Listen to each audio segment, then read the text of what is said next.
Magsaysay Church po nagsisimba dito po sa may Shell sa Medica Mall. Doon malapit po ang kanila po bahay sambahan. Well, magpapatuloy po tayo. Sabi po, babalik po tayo sa ika-4 na utos, alalahanin mong araw ng Sabat upang ipangilin. Ito po yung nagmula sa aklat po ng Genesis. Ang sabi, at nayaring langit, lupa, at lahat ng natanaw sa mga iyon. Ang Diyos daw po ang lumalang ng langit at ang lupa. At ang matapos niyang lalangin, sabi po ay, na ikapitong araw ay nayari ng Diyos ang kanyang ginawa at nagpahinga sa ikapitong araw sa madlang gawang kanyang ginawa. Ang unang araw na pangiling ng nilalang po niya si Eva at si Adan, unang araw kina Eva at Adan, pero ikapitong araw sa ating Panginoon, sila po ay nangilin ng araw ng Sabat. Nagpahinga, pinagpala ng Diyos at pinakabanal ng Diyos. Natatangi sa lahat ng araw sa loob ng isang linggo. Sapagkat ay kapito ay siyang pinagpala, pinabanal at pinagpahinga ng ating Panginoong Diyos. Doon po nagmula ang araw ng Sabat. No? Pastor, pwede naman kaming magsimba araw-araw Masama ba yun? Tama. Pwede po tayong magsimba araw-araw. Ang tawag po dyan ay worship. Ang Seventh-day Adventist Church ay nag-worship tuwing umaga at saka tuwing gabi. At anywhere, pwede tayong mag-worship kahit tayo nag-iisa sa Panginoon. Pero iba yung salitang pangingilin. Ang sabi, alalahanin mo araw ng Sabat upang ipangilin. Ang salitang pangingilin ay hango sa salitang iingatan mong banal yung araw na pinabanal ng Diyos. Babagalan ko ng konti. Hindi natin pwedeng ipangilin ang araw na hindi niya binanal. Hindi tao ang nagbabanal at pumipili sa araw na kanyang pagsimba o pangingilin, kundi ang Diyos na nagtakda simula ng kanyang lalangin ito. Ang tao ay walang karapatan magbabanal sa araw na hindi pinabanal ng Diyos. Period. Naintindihan po ba natin? Okay, at ang sabi po ay, 6 na araw gagawa ka datapat, ang ikapitong araw ay Sabat sa takdang kapahingahan siyang banal na pagpupulong. Sabi ay banal na pagpupulong. Ano mang gawa ay huwag ninyong gagawin. Anything that is not related para sa iyong worship kay God, sa pangilin mo ng araw, hindi mo dapat gawin. Paano yan, Pastor? Hindi na ako gagalaw kasi walang gagawa daw. Ay yung paglakad ay galaw. Mga kapatid, binigyan tayo ng common sense ni Lord. No? Hindi naman po tayo maging dapat pilosopo sa bagay na ito. Anything na gagawin natin, basta para kay Lord, gumagawa tayo sapagkat si Kristo nagpagaling ng araw ng Sabat, pero hindi niya sinira ang araw ng Sabat. Maganda na mag-worship kay Lord at maganda rin na tumulong tayo sa Panginoon. Pag nasusunog yung kapitbahay, araw ng Sabado, sabi mo, nangingilin akong Sabado, hindi ako pwede pumatay ng apoy. Hindi ganun ang turo ng Panginoon. Ano yung banal na pagpupulong? Ang banal na pagpupulong ba ganito? Sabi ni Pastor, pahinga. Pahinga daw. Hindi po matulog maghapon. O kaya magpunta kung saan at magpapahinga ka. Ang sabi po ay, tayo ay dadalo, pupunta doon sa kapilya, pupunta sa simbahan. Napakaganda po, no? Meron isang araw na itinakda ng Panginoon at kayo, buong pamilya nyo, sama-sama kayong sisimba sa samba sa Panginoon. Imagine mo, gusto ni Satanas magtrabaho ka mula Linggo ang Sabado, wala ka ng pahinga hanggang sa mamatay ka, nagtatrabaho ka na lamang. Pero kung ikay masundod sa Panginoon, merong isang araw nilalang ng Panginoon para ikaw ay makasama mo yung pamilya. Makapiling mo ang Panginoon. Stop! Mag-rest ka naman. Puro ka lang trabaho, hindi ka naman yayaman, no? Sabi ng Panginoon, mag-impong ka ng kayamanan doon sa langit. Ang araw ng Sabado ay nakaraan para sa Panginoon. Diyan ka nag-iimpok ng kayamanan mo papunta sa langit. If you spend time with your family and with your God. Kaya maraming wasak na pamilya ngayon dahil wala silang panahon sa ating Panginoong Jesus. Tandaan natin, kapag wala ang Kristo sa ating pamilya, wasak ang pamilya. Mga ngaliwa si lalaki, ganti si babae, at ang mga anak, mga buntis, maaga, lahat magkakawasak-wasak, nagdodroga, naginuman, nagmumurahan sa loob ng pamilya. Walang Kristo kundi Satanas, tuwang-tuwa si Satanas sa bagay nito. Noong unang panahon, ang sabi ng Panginoon, itong araw ng Sabat, inila niya, nagpapalaglag siya ng mana. Yung mana, mula sa Hebrew word, ay pumulot sila, ano to sa Tagalog? What is this? Yun ang ibig sabihin ng mana. Pero, kalaunan, ito sinabi, food of angel. Sabi ng Panginoon, pupulot kayo mula Linggo hanggang Biyernes. Sabado, walang lalagpak. Pero sa Biyernes, doble ang babagsak. Itong manay na ito, ginagawang tinapay, ginagawang pagkain na parang may honey na natutunaw kapag sumikat na yung araw. Kaya, sila'y namumulot. At sabi, hindi pa binibigay sa pumutos ito 16 to, sa pumutos 20. 6 na araw na inyo pupulutin, data pa sa itong araw Sabat, hindi magkakaroon Pero meron pa rin mga lumabas, no? Sabi hindi magkakaroon. Pero sa Friday, doble, ang dami. Parang Sabado, naganda sila. At ang sabi ng Panginoon, hanggang kailan tatanggahan ninyo ganapin ang aking mga utos at ang aking mga kautusan. Ang sabi ng Panginoon, I am the bread of life. Kayo ay trabaho ng trabaho. Nagsusumikap para magkaroon ng pera at pagkain sa inyong pamilya. Datapot nakalimutan ninyo na ang araw ng Sabado ay nakalaan sa Panginoon. At pag inilaan mo ang araw na yan sa Panginoon, dudublihin niya ang pagpapala sa inyo. Kung tayo'y masunurin sa Panginoon, ang Panginoon ay hindi nagdadamot sa mga taong masunurin sa Kanya. Isip-isipin natin, baka tayo hindi pinagpapala ng Panginoon dahil tayo masuwayin. Baka kaya tayo hindi nakakakuha ng mga bagay na gusto natin sa mundo ito dahil inuuna natin ang mga bagay na akala natin magpapayaman sa atin. Sabi ng Panginoon, I am the bread of life. Hindi lamang sa tinapay na bubuhay ang taong, ngunit sa bawat salita na lumalabas sa bibig ng Panginoong Diyos. Kaya tuwing araw ng Sabado, merong preaching doon sa church. Makinig tayo ng salita ng Diyos, nakakayaman yun. Maring physically, nagugutom tayo, but spiritually, we are nourished. Maraming mga tao ngayon na busog sa kanilang physical na katawan, ngunit ang kanilang mga spiritual na katawan ay tuyo, lantutay. Magkaroon lang ng konting problema, depressed, magpapakamatay na ako, Pastor. Pastor, hindi ko na kaya, bibili na ako kahit walang kwenta ang pera, Pastor, walang kwenta sa sakit ng bahay. Kung pamilya mo na may wasak, ani mo ang pera, hindi ka naman masaya.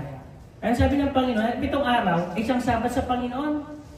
Ang tanong sa gabing na to ay, are you in the true church? Lahat ng church nagsasabi, kami ang tama. Pastor, kami ang tama. Shh. Sabi ng Panginoon, ito ang palatandaan ng tunay na church. Basahin natin, Ezekiel 20:12. Bukod dito, ibinigay ko rin naman sa kanila ang aking mga Sabat upang maging tanda sa akin at sa kanila upang kanila makilala na akong Panginoon nagpapagimba na sa kanila. Kahit anong pag-aangkin mo na kayong totoo, pero sabi ng Panginoon, tumigil ka. Nagtanda na ako sa aking iglesia. Nagtanda na ako sa aking church. Yung nangingili ng Sabat, yun yung pinababanal ko, ang sabi ng Panginoon. Ano ba yung tanda? Kung kayo gagraduate, meron kayong tinatawag na official seal. Pag kayo pumili ng ganito at walang official seal, teke ang inyong diploma. No. Ang seal natin, syempre hindi lang basta yung seal, may mga nakalagay dyan. Halimbawa, title, president, ano yung territory, Philippines, ano yung pangalan, Bongbong Marcos. Ganon din sa Panginoon, ang official seal ng Panginoon ay makikita natin sa araw ng Sabat. Sabi, remember the Lord your God, your Creator, who created the heaven and earth. Remember the Sabbath day. Doon nakalagay sa 10 utos, sa pinakagitna ng heart of the commandment of God, walang iba kundi ang araw ng Sabat. Kaya sa dinami-dami ng iglesia sa buong mundo, ay ibig sabihin ng iglesia church, huwag kayong hindi po iglesia. Yung from the word ecclesia means church. Kaya sabi ko iglesia, nasanay ako, iglesia means church. Iba't ibang itsura, iba't ibang laki, iba't ibang ganda, o ano mang itsura. Lahat yan nagsasabi na sila ang totoo, tama. At ang mga tao ay nalilito, pero ang sabi ng Panginoong Diyos, ang araw na dapat natin pangilin ay ikapito, araw ng Sabat. Yung nangingilin ng Sabat, yun yung tanda na yun yung tunay na iglesia. Meron siyang tatak. Sa uling panahon, may pagtatatak 666, di ba? Pero hindi natatapigin dito yung konti lang. Meron ding tatak na 7 kasi yun ay ang favorite number ni God. Isipin nyo na isang linggo, saan galing yan? Wala kayong makikita astronomical reason why. Okay, sabi, ano nga bang araw ang araw ng Sabat? Ngayon, nag-screenshot ako ng aking kalendaryo dito sa laptop. Ngayon ay Thursday, 25. Bukas tapos na tayo. Today, July 2024. Tingnan natin kung ano yung ikapitong araw. Unang araw is Sunday, Monday, Tuesday, Wednesday, Thursday, Friday, and then Saturday. Sabi po dito sa kalendaryo, Sunday ang unang araw. Tapos po, ikapitong araw ay Sabado, Saturday. Kahit pa ikot-ikotin nyo pa man yan, hindi mo maluloko ang kalendaryo at ang mga scientist. Kung titingin kayo sa diksyonaryo, sasabihin ninyo website, may mga cellphone dyan, Google nyo, ChatGPT nyo, ano yung kapitong araw? Sabado ay kapitong araw ng Sanlinggo. Pastor, bakit kami nagtatrabaho tuwing Monday? Yun yung unang araw. Hindi yung unang araw, yun ay first day of the work, but not the first day of the week. Pag po tayo kapaloko, hindi po yun yung unang araw. Pag tayo unang araw nagtrabaho, yun ay kung unang araw ka nagtrabaho kasi mula ay Wednesday. Yun na ba yung unang araw? Hindi po. Now, let's proceed towards study. From the word Sabat, sa Indonesian, Sabto, sa Bosnian, Subota, sa Armenian, Shabbat, Ukrainian, Subota, Somali, Sabti. Lahat po yan. At ito tayo, Spanish, Sabado, Sabat rest, ang ibig sabihin po niyan. Mga kapatid, mga kaibigan, 333 years tayo sinakop ng mga Kastila at ng mga language na ginagamit natin dialect ay halos mula sa mga Espanyol. Halimbawa yung Vintana. Anong Tagalog ng Vintana? Durungawan. Anong Tagalog ng upuan? Salon po eh. Tama, galing po ninyo, no? Ganon din yung Sabado. Espanyol to. At na-adapt po natin, which is meaning Sabat rest. Oh, hindi nagbabago ang language, Espanyol. Sa Webster Dictionary, tingnan natin. Sunday, the first day of the week. Monday, the second day of the week. And the Saturday is the seventh day of the weekly cycle. Alam niyo po, noong una kong natuklasan to, naiyak ako eh. Sabi ko, Panginoon, bakit ngayon pa lang ito nalaman? Ako po'y palabasan ng Pasyong Mahal. Ako po'y umaten. Alam niyo Pasyong Mahal? Sa kanto sa probinsya, may mga niyog, may palapa, tapos may nakatayong ganyan, tapos bubuksan nila yung Pasyong Mahal. Nagbabasa po ako, kumakain ako ng luya. Ito po, ewan ko kung maalala ko paano. Ito po yung Pasyong Mahal. Galing po ito, author po si Gaspar Aquino de Belen, original tatay Pasyong Mahal, 240 pages. Ano po, ang sabi po, at sa Genesis na libro, nalalaman ay ganito, nang lalangin itong mundo nitong Diyos na totoo, kaarawan ng Domingo. Tinotoo sinisiyasan ng Santa Iglesia ng Dilagang Genesis Sulan, na ipawang tapat at Diyos ang nagpahayag. 6 na araw ay bago niyari itong mundo, 10 ang gawin ng tao, nagtahan sa ikapito, itong Diyos na totoo. Ito'y pasunod sa atin ng Diyos sumawain at kaya pinagbilin talimahin at sundin. Ang Sabado ay ipangilin. Page 5, Pasyong Mahal. I was shocked. Nandito pala yun. Papatunay. Ang 7 araw, sabi sa Biblia, Astronomia, Wika, Kasaysayan, ay ang Sabado. Ngayon, buksan naman natin ang Biblia. Anong sinasabi? Baka naman puro ito'y talabas lang, hindi naman ito sa Panginoon eh. Tingnan natin. Kung saan naman natin Panginoong Jesus, ang tawag sa araw na yung araw ng paghahanda, walang pangalan na Biyernes. Paghahanda, nalalapit ang araw ng Sabat. Okay? At ang mga babae nagsabi sa kanyang nag-slow, tinignan ng libingan kung paano pagkalagay ng kanyang bangkay. Tapos sila nagsiuwi, naganda ng pabango ng kwento. At ng araw ng Sabat, sila'y nagpahinga ayon sa utos. Patay si Kristo, nangilin ang mga alagad. Ang sabi ng ilan, nung namatay si Kristo, wala na Sabat. Hindi, nangilin kayo mga alagad eh. At ang sabi po, datapat ng unang araw ng Sanligaw, pagka umaga ay nagsiparoon sila sa libingan. At may dalang mga pabango na kanilang nihanda. At nasupuan nilang naigulong na ang bato mula sa libingan. Ito po ang sistema. Araw ng paghahanda, Biyernes. Araw ng Sabado. And then unang araw ay Linggo. Tumpak ang sabi ng Biblia. Ang unang araw ng Sanligaw ay wala iba kundi Linggo. At ang araw ng Sabado siyang tinatawag natin Sabado pagkamatay ni Kristo. Kaya tuwing araw ng Linggo nabuhay si Kristo, sabi ay pagkabuhay ng Panginoon. Unang araw po iyan. No? Kaya ang utos ng Panginoon, ingatan nating banal ng araw ng Sabat, ikapitong araw. Wala na pong pagdududa. Huwag ninyong isipin ako'y naparito upang sirain ang utusan ng mga propeta, ako'y naparito, hindi upang sirain, upang ganapin. Sabi nila, ginanap na ni Kristo, hindi ko nagaganapin. Si Kristo hindi pumatay, ginanap na niya. Ako, papatay na. Hindi po ganon. Mali po ang logic. Hindi ko maalam pa saan galing yun.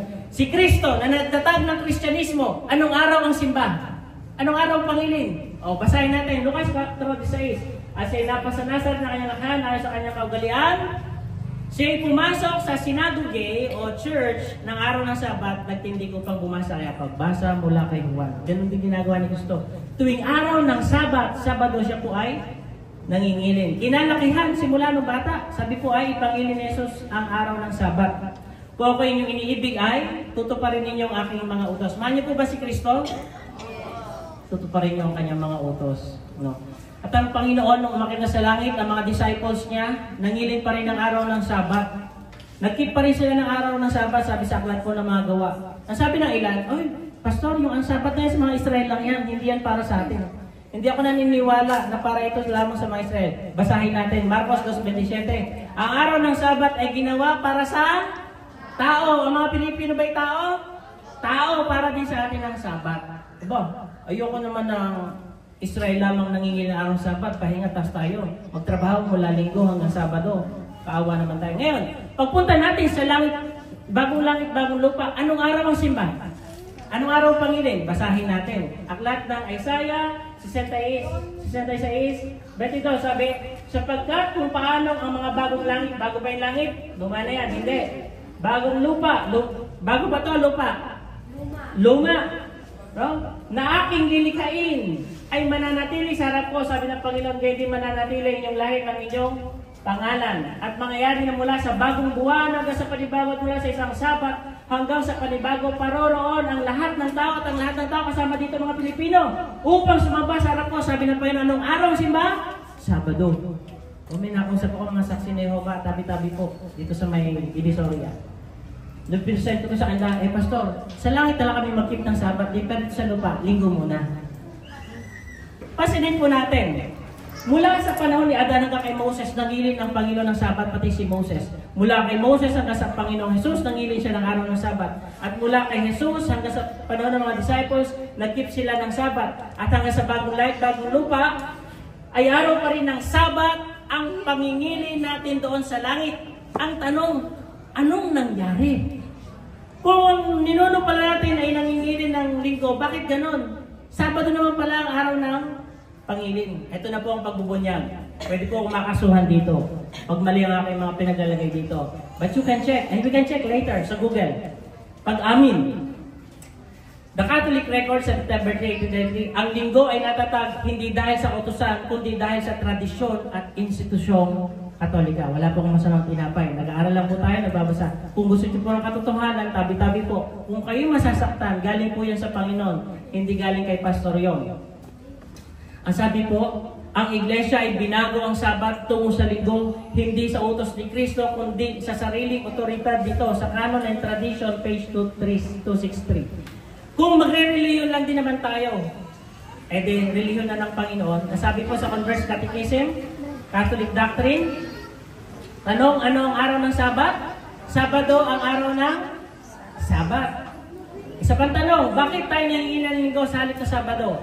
Sinusunod natin yung linggo sa halip na Sabado dahil inilipat ng simbahang sa konseho ng Laodicea ang kabanalan mula sa Sabado patungo sa linggo. Ito na po yung kanilang pag-amin sa Converse Catechism, Doctrine, page 50. Ito pa po ang sabi ng Baptist Church.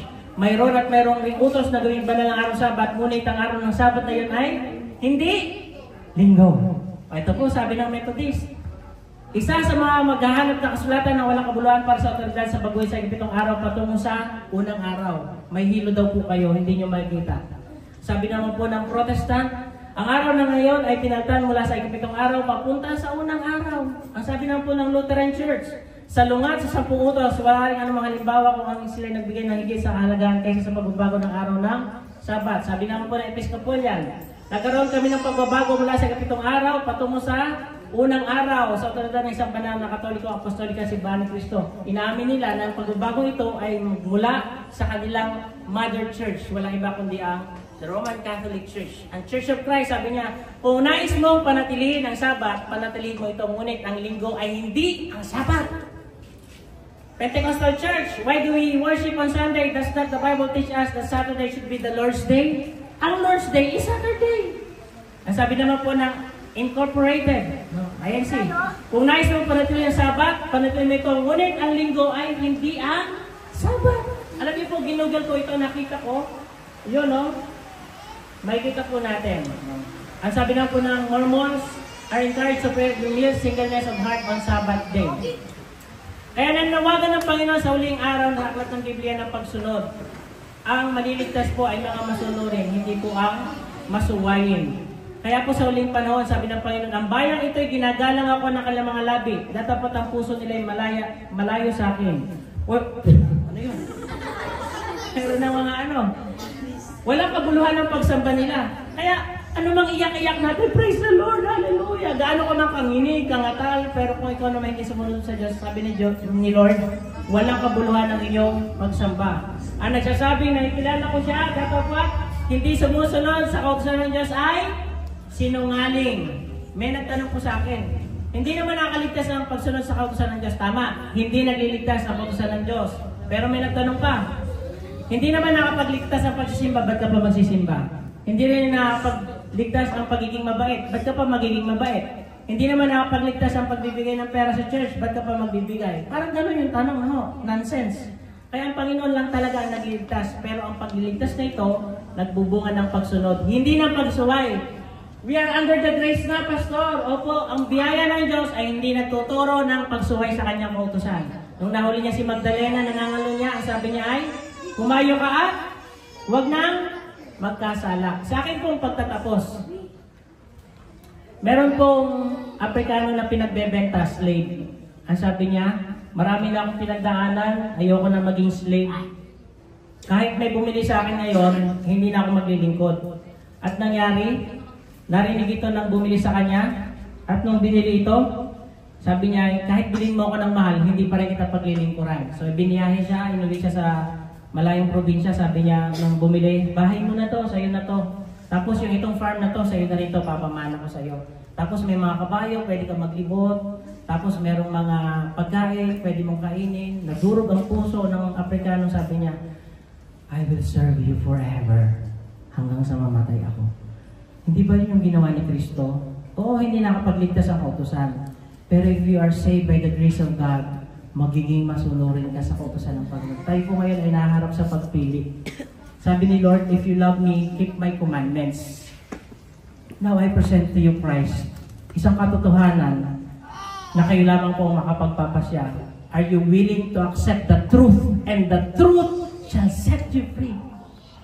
Pakinggan po natin ngayon ang kanta ng aking pong mahal na asawa.